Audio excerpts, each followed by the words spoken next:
नमस्कार मित्रों, मैं हूं अवधेश कुमार। मित्रों, इस समय हमारे देश में जिस विषय की चर्चा होनी चाहिए उसी विषय की नहीं होती, जिसकी नहीं होनी चाहिए वही होती है। जो मुद्दा बनना चाहिए नहीं बनता है, जो नहीं मुद्दा बनना चाहिए बनता है, उसको बनाया जाता है और उसके नाम पर इतना कुछ हो जाता है। हिंसा होते हैं, विरोध होते हैं, प्रदर्शन होते हैं, नैरेटिव की दुनिया में इतना प्रचार होता है कि किसी व्यक्ति के सामने क्या वास्तविक देश के मुद्दे होने चाहिए, यहाँ तक कि मीडिया में भी हमको किस विषय पर चर्चा करनी चाहिए, इस समय क्या महत्वपूर्ण है, ये थोड़ा गौण हो जाता है और ये किसी भी देश के लिए अच्छा नहीं है। अब इस समय हमारे यहाँ जिन विषयों की चर्चा है, आप देखिए, देश में एक तो नागपुर में हिंसा की चर्चा हो रही है, औरंगजेब के कब्र पर चर्चा हो रही है, कब्र रखा जाए नहीं रखा जाए।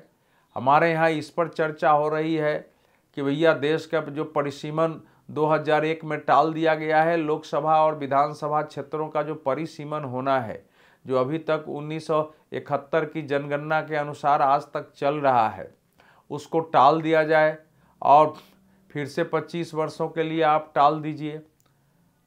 तो फिर संभल की चर्चा हो रही है। फिर कोई एक टेलीविज़न चैनल पर कोई एक आइकन ढूंढने में कुछ गंदी बातें करता है, उस पर देश में चर्चा होने लगती है। इस समय पार्लियामेंट में अब देख लीजिए कि वक्फ को लेकर के और प्रदर्शन हो रहे हैं, उस पर चर्चा हो रही है और सार्थक चर्चा, वक्फ पर चर्चा होनी चाहिए, लेकिन क्या वो सार्थक चर्चा है? क्या वक्फ कानून जो अभी तक रहा है, जो वक्फ बोर्ड रहा है, उसके संशोधन को लेकर कोई बात हो रही है, किसी विषय पर कोई बात हो रही है? तो वैसा होता नहीं है। अभी फिर चर्चा हुई कि दिल्ली में जो अकबर रोड है, अकबर रोड में जो साइन बोर्ड पर कुछ लड़कों ने पोता और कहा कि महाराणा प्रताप की जो अंतर्राष्ट्रीय हवाई अड्डे पर जो मूर्ति थी, वो मूर्ति प्रतिमा जो है तोड़ी गई है, गिराई गई है, उसको लगाओ, नहीं तो हम ऐसा करते रहेंगे। ये अलग बात है कि प्रशासन ने फिर अभी उस पर से जो कालिक या जो भी पोता गया था उसको हटा दिया है। तो देश में चर्चा क्या होनी चाहिए और किस रूप में होनी चाहिए?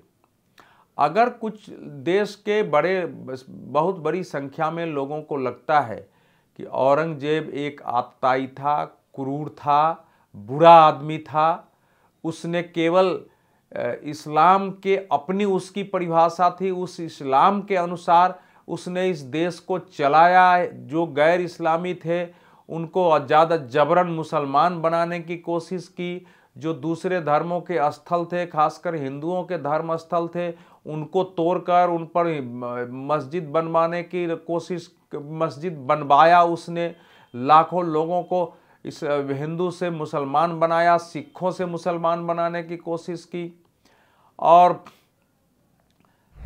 उसने जिस ढंग से यातनाएं दी, अपने पिता को यातना दी, अपने भाई तक को मार के फेंका, जिसने अपनी बहन को मारा, वो आदमी जिस क्रूरता से अपने विरोधियों को, जो उसके इस्लाम के अनुसार शासन को मानने के लिए तैयार नहीं थे, उनके साथ व्यवहार किया, ऐसे व्यक्ति के बारे में भारत क्या आचरण करे, इस पर कुछ लोग अगर आवाज़ उठा रहे हैं।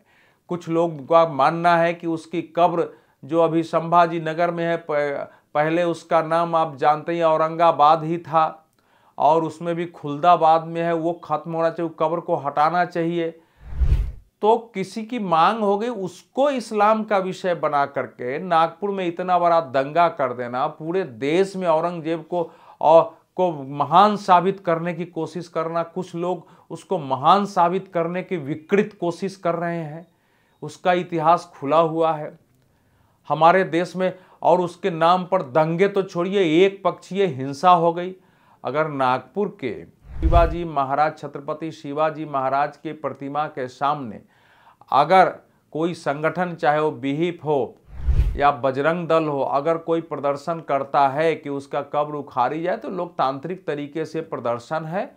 अगर किसी को विरोध करना है तो वो भी अलग अगल बगल लोकतांत्रिक तरीके से विरोध कर सकता है, लेकिन उसमें झूठ अफवाह फैलाना कि वहाँ और कलमा, हरे कपड़े पर कलमा पढ़ के उसको जलाया गया है और उसके आधार पर लोगों को भड़काना, सोशल मीडिया पर औरंगजेब को आलमगीर बताना, औरंगजेब को मतलब इस्लाम का गाजी बताना और उसके लिए उतर कर मारपीट करना। आप देखिए जितनी वहाँ घरों पर हमले हुए सभी घर हिंदू के थे, जितनी वाहने जलाए गए वो सब वाहन हिंदुओं के थे, जो दुकानों में तोड़ फोड़ हुई, जहाँ हमले हुए वो सब हिंदुओं के चुन चुन के किए गए। तो ये इस ढंग से अब आप देखिए कि उत्तर प्रदेश में संभल में और बहराइच में बहुत लोगों को पता भी नहीं था। जो महमूद गजनवी था जिसने कि भारत पर आक्रमण किया, जो कि सोमनाथ के मंदिर को तोड़ा, अनेक मंदिरों को ध्वस्त किया, वहां से लूट कर ले गया, उसका भांजा जो सालार मसूद था गाजी, वो फिर उसके बाद आया, उसने भी यहाँ यही काम किया और उसके नाम पर संभल से लेके बहराइच में मेले लगते हैं, उसको पीर कहा जाता है, सालार मसूद गाजी पीर, और उस पर हिंदू भारी संख्या में जाते हैं। एक अंग्रेज विद्वान जब वहां गया तो उसने लिखा कि भाई मैं जब यह देखकर मुझे हैरत हुई, उस समय ब्रिटिश रेजिमेंट उस क्षेत्र का था, तो उसने लिखा कि मुझे यह देखकर हैरत हुई कि मुसलमानों के साथ साथ हिंदू भी जा रहे हैं उसकी मजार पर, उसको चादरें चढ़ा रहे हैं। तो मैं समझ नहीं पाया कि हो क्या रहा है, क्योंकि वो एक सैन्य गुंडा, उसकी क्वालिफिकेशन एक ही थी कि उसने अनियंत्रित और अकारण सबसे ज्यादा हिंदुओं को क्षति पहुंचाई। अब आप सोचिए कि उसका हमारे देश में मेला लगता है, उसके पक्ष में लोग खड़े हैं, कह रहे हैं कि हम वर्षों से लगा रहे हैं, हिंदू जानते नहीं, हिंदू जान वहां जा रहे हैं। इस देश में पता नहीं क्या क्या हो रहा होगा। इस समय उत्तर प्रदेश में भारतीय जनता पार्टी की सरकार है, योगी आदित्यनाथ जी मुख्यमंत्री हैं, पूरा मंत्रिमंडल, वहां के दोनों उप मुख्यमंत्री केशव प्रसाद मौर्य, ब्रजेश पाठक, सभी हिंदुत्व के प्रति उनकी निष्ठा है। सबने इस पर हैरत व्यक्त किया। अगर इस ढंग से अगर सरकार नहीं होती तो आज भी जारी रहता। उसके पक्ष में आप खड़े हो रहे हैं। औरंगजेब को लेकर जगह जगह उसको महान बनाने के लिए अलग अलग तरीके से सामने लोग आ रहे हैं, बयान दे रहे हैं। तो ये देश ऐसे चलेगा क्या? अगर मैं पूछता हूं कि अगर अंग्रेज इस देश में बाहर से शासन करने आए, उन्होंने गुलाम बनाया, अगर इस समय कोई अंग्रेजी शासन की प्रशंसा करेगा तो उसको हम आप क्या मानेंगे? उसी ढंग से अगर जो भी चाहे, वो बाबर कहाँ से आया था? बाबर ताजिकिस्तान से आया था, बाबर वहाँ का था। गजनवी कहाँ, सब बाहर से आए थे। मोहम्मद गोरी तुर्की से आया था, सब उधर से तुर्क से आए थे। फिर बाद में पहले आक्रमण के बाद जिन लोगों ने अफगानिस्तान में इस्लाम परिवर्तन कर लिया था, तो बाद में अफगानी भी भारत पर, जबकि वो भारत का ही भाग था। तो ये सब भी बाहर से आए। बाहर से आके इन्होंने हमको लूटा, हमारे मंदिरों को तोड़ा, हमारे गुरुद्वारों को तोड़ा, अन्य धर्मों के संस्थानों को तोड़ा, लोगों को मुसलमान बनाया, हमारे देश में जबरन शासन किया। तो वो गुलामी कैसे नहीं हुई कि उसको आप कहते नहीं वो गुलामी हुई नहीं होती, यहीं रह गया। अंग्रेज कुछ रह जाते तो क्या वो गुलामी नहीं होती? और जो लोग अपने को भारत का मानते हैं उनको मुगलों से क्या लेना देना है? बाबर ने तो मृत्यु के बाद, और बाबर ने तो ये लिखा कि हमारा जो कब्र है वो अफगानिस्तान में बनाई जाए, क्योंकि उसको लगता था कि अफगानिस्तान में हमने ज़्यादा समय तक शासन किया, यहाँ तो 4 साल शासन किए हैं। और मुझे लगता है कि भारत के विद्रोही स्वभाव से भी वो डरा हुआ था कि हमारी अगर कब्र रही तो कल गुस्से में लोग यहाँ का कब्र उखाड़ के फेंक सकते हैं। और फिर जब हुमायूं स्थापित हुआ तो उसने उसका कब्र यहाँ से स्थानांतरित करके और अफगानिस्तान में ले गया, और अब आज उसका कब्र वहाँ है। जहांगीर का कब्र भारत में नहीं है, जहांगीर का कब्र पाकिस्तान के क्षेत्र लाहौर में है। तो उनके लिए हो सकता है, लेकिन मालिक मोहम्मद गोरी को अगर हम मानते हैं तो हमको पृथ्वीराज चौहान को क्या मानना चाहिए? अब एक सांसद उठ के राणा सांगा को गद्दार कह रहे हैं और उसमें उनके समर्थन करने वाले को राज्यसभा में कह रहे हैं आप लोग गद्दारों की औलाद हो। राणा सांगा ने 132 के आसपास रियासतों को इकट्ठा किया बाबर के विरुद्ध, लोधी साम्राज्य के विरुद्ध लड़ने के लिए। बाबर ने भी नहीं कहीं लिखा बाबरनामा में कि राणा सांगा ने हमारे देश पर हमले करने के लिए हमको बुलाया। दौलत खान लोधी ने बुलाया था और लगातार वो लोधी को पराजित कर रहे थे, उनको बाबर की जरूरत नहीं थी। बाबर ने जरूर बाबरनामा में लिखा है कि हाँ, राणा सांगा से हमको मदद, अपेक्षित मदद नहीं मिली है, तो आपको मदद क्यों करेंगे राणा सांगा। उसने लिखा है कि मदद नहीं मिली है हमको। और बाबर 4 बार भारत पर हमला करके हार चुका था। उसका ऐसा नाम भी नहीं था कि उसके बारे में उसको बुलाने की आवश्यकता जो है राणा सांगा को। पर एक ऐसा वीर व्यक्ति जिसने इतने युद्ध लड़े, घावों में लड़ता रहा, जिसकी वीरता की गाथाएं कवियों ने गाई हैं, उनको गद्दार और खलनायक कहा जा रहा है और औरंगजेब और मुगलों को महान बनाया जा रहा है। ये कैसा देश है।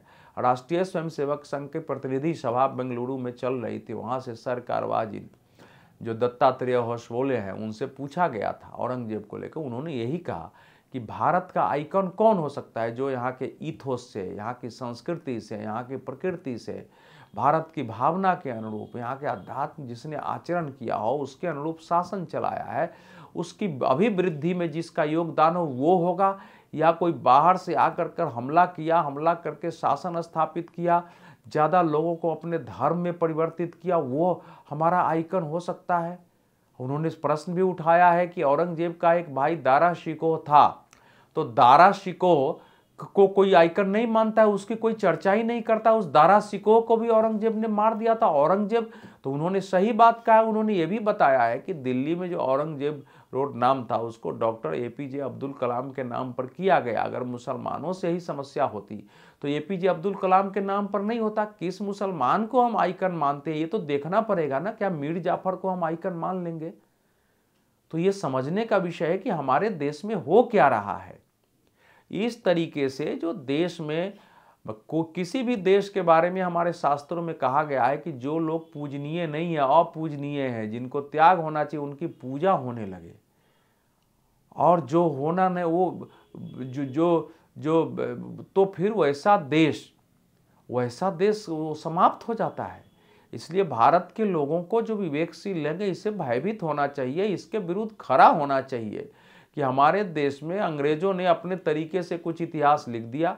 उसके बाद उनकी देखा देखी हमारे देश के कुछ वामपंथी थे, उनको यहाँ क्रांति करनी थी, क्योंकि देश से प्रेम होगा तो हो नहीं सकता है, क्योंकि वहाँ राष्ट्र की कोई का भाव तो है नहीं मार्क्स, लेनिन और एंजिल्स, माओ के विचार में। तो उन्होंने अपने तरीके से लिख दिया और हर विषय को विवादित बना दिया। जो आम आदमी आसानी से समझता था, जो कि हमारे कविताओं में, हमारी कहानियों में, किंवदंतियों में, हमारे यहाँ इतिहास की यही परंपरा रही है।